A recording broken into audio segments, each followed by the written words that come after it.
we really look at, why do kids play high school sports? They do it to have fun. I mean, I know sometimes people, the fun's out of it. No. They do it to have fun. They do it to create relationships. But more important, they really do it to compete. And that's the American thing, I mean, we teach kids to be more successful by competing. Well, that's what we've lost during this time.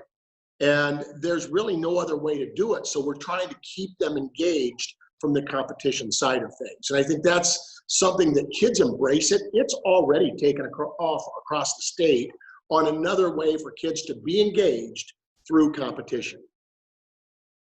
In a very short period of time, it would be very difficult in a high school realm to move football to the spring. Everything from officials to, you look at a lot of statistics. Urban Meyer was quoted on this or referenced in this about a year ago, the number of college football players that run track. Well, that's great. In high school, we have to deal with a number of those kids that are high school football players that run track. That number's high, or play baseball. That's something the collegiate or the professional routes obviously don't have to deal with. So that in itself is problematic. A lot of our football players play lacrosse in the spring. So, I mean, and we encourage that multi-sport, person.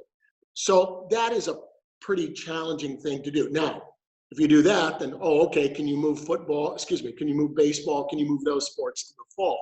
Again, it's very problematic, especially with weather. Last fall was one of the best weathers we've ever had for what's taken off, and that's fall baseball. We can't be guaranteed that, and we would run into a lot of challenges that way. The other reality that we deal with in that is we have a number of schools in Ohio, especially over in the OVC, the Ohio Valley Conference, where schools are in conferences with other state schools. And ironically, there was some stuff put out about that, not by us, about moving seasons, instantly I received calls from the executive directors or commissioners from other states saying, what are you guys doing? Because that would be very challenging, especially in the short term.